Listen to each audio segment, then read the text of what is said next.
15 ನಿಮಿಷದಲ್ಲಿ ನೀವು ಚೇತರಿಸಿಕೊಳ್ಬೇಕು ಅಂದರೆ ಈ ರೀತಿ ಮಾಡಿ. ದುಃಖವಾದಾಗ ವ್ಯಾಯಾಮ ಮಾಡಿ. ಆಲಸ್ಯವಾದಾಗ ಓಡಿ ಓದಿ ನಡೆಯಿರಿ. ಅಡಚಣೆಯಾದಾಗ ಮತ್ತೆ ಪ್ರಯತ್ನಿಸಿ.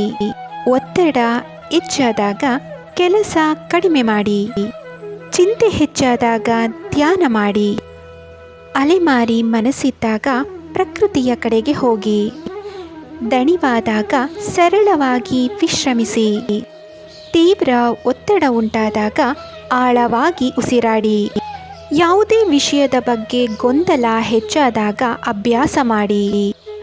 ಮಂದಗತಿ ಇದ್ದಾಗ ಈಗಲೇ ಪ್ರಾರಂಭಿಸಿ. ತುಂಬ ದಣಿವಾದಾಗ ಸ್ವಲ್ಪ ನಿದ್ರೆ ಮಾಡಿ. ಜೀವನದಲ್ಲಿ ಉತ್ಸಾಹದಿಂದ ಇರಲು ಈ 5 ನಿಯಮಗಳನ್ನು ಪಾಲನೆ ಮಾಡಿ. ಧನ್ಯತೆ. ಜೀವನದ ಚಿಕ್ಕ ಸಂತೋಷಗಳನ್ನು ಮೆಚ್ಚಿಕೊಳ್ಳಿ. ಆರೋಗ್ಯ. ದೇಹ ಮತ್ತು ಮನಸ್ಸಿಗೆ ಚೈತನ್ಯ ನೀಡಿ. ಸಂಗತಿಗಳು ಮತ್ತು ಸಂಗಾತಿಗಳು ಉತ್ತಮ ವ್ಯಕ್ತಿಗಳಾಗಿರಲಿ. ತಯಾರಿ. ಕಲಿಯಲು ಮತ್ತು ಬೆಳೆಯಲು ತಯಾರಾಗಿರಿ. ನಗು. ಸದಾ ಹಾಸ್ಯ ಭಾವದಲ್ಲಿರಿ. ನಿಮಗೆ ಹೀಗೆ ಅನಿಸುತ್ತಿದ್ದರೆ ಈ ರೀತಿಯಾಗಿ ಮಾಡಿ.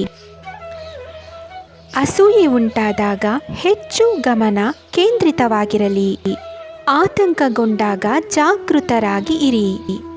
ಕಿರಿಕಿರಿಯಾದಾಗ ಪ್ರತಿಕ್ರಿಯಿಸಬೇಡಿ. ಆಯಾಸವಾದಾಗ ಮಲಗಿರಿ. ಪ್ರೇರಣೆ ಇಲ್ಲದಾಗ ಸ್ನಾನ ಮಾಡಿ. ಸಂಶಯಗೊಂಡಾಗ ಸ್ವತಃ ಪರಾಮರ್ಶೆ ಮಾಡಿ. ಮನುಷ್ಯನ ವರ್ತನೆಯ ಬಗ್ಗೆ ಈ 6 ಆಸಕ್ತಿಕರ ಸಂಗತಿಗಳು ನಿಮಗೆ ಗೊತ್ತಾ? ಮೌನವು ರಹಸ್ಯಗಳನ್ನು ಉತ್ತೇಜಿಸುತ್ತದೆ. ಸುಳ್ಳು ಹೇಳುವವರು ಕಣ್ಣಿನಲ್ಲಿ ಕಣ್ಣನ್ನು ದೃಷ್ಟಿಸುವುದನ್ನು ತಪ್ಪಿಸುತ್ತಾರೆ. ಬುದ್ಧಿವಂತರು ಕಡಿಮೆ ಸ್ನೇಹಿತರನ್ನ ಹೊಂದಿರ್ತಾರೆ.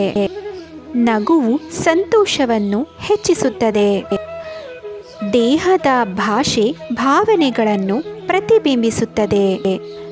ಸಕಾರಾತ್ಮಕ ದೃಢೀಕರಣ ಯಶಸ್ಸಿಗೆ ಸ್ಫೂರ್ತಿ ನೀಡುತ್ತದೆ. ನೀವು ಸಂತೋಷವಾಗಿರಬೇಕು ಅಂದರೆ ಈ 12 ಮಾರ್ಗಗಳನ್ನು ಅನುಸರಿಸಿ. ಹೊಸ ಹವ್ಯಾಸಗಳನ್ನು ಪ್ರಾರಂಭಿಸಿ.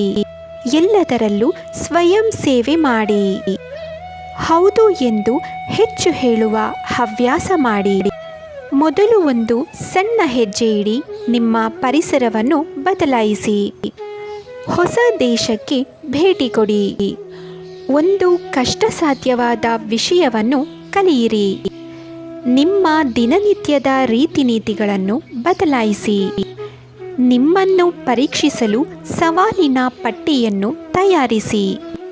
ಟಿವಿ ಅಥವಾ ವ್ಯರ್ಥ ಸಮಯವನ್ನು ದಿನಕ್ಕೆ 1 ಗಂಟೆಗೆ ಮೀಸಲಿರಿಸಿ. ಕೆಲವು ದಿನಗಳವರೆಗೆ ಎಲೆಕ್ಟ್ರಾನಿಕ್ ಸಾಧನಗಳಿಂದ ದೂರವಿರಿ. ನೀವು ಎಂದಿಗೂ ಪ್ರಯತ್ನಿಸದಿರುವ ವಿಷಯಗಳ ಪಟ್ಟಿಯನ್ನು ಮಾಡಿ ಮತ್ತು ಅವುಗಳನ್ನು ಪ್ರಯತ್ನಿಸಿ. ಅದೃಷ್ಟ ನಿಮ್ಮನ್ನು ಹುಡುಕಿ ಬರಬೇಕು ಅಂದರೆ ಈ ರೀತಿ ಮಾಡಿ. ನಿರೀಕ್ಷೆಗಿಂತ ಹೆಚ್ಚು ಕೆಲಸ ಮಾಡಿ. ಕಲಿಕೆಗೆ ಸದಾ ತಯಾರಾಗಿರಿ. ನಿಸ್ವಾರ್ಥವಾಗಿ ಕೊಡಿ. ಹೆಚ್ಚು ಓದಿ ಮತ್ತು ಬರೆಯಿರಿ. ಸರಿಯಾದ ಸಮಯಕ್ಕೆ ಹಾಜರಾಗಿರಿ. ದೂರು ನೀಡುವುದನ್ನು ನಿಲ್ಲಿಸಿ. ಒಳ್ಳೆಯ ಸಂಸ್ಕಾರವನ್ನು ಅಭಿವೃದ್ಧಿ ಮಾಡಿಕೊಳ್ಳಿ. ವಿನಮ್ರವಾಗಿರಿ ಮತ್ತು ಕೃತಜ್ಞತೆಯನ್ನು ತೋರಿಸಿರಿ. ದಯೆಯು ಮತ್ತು ಉದಾರತೆಯನ್ನು ಹೊಂದಿರಿ.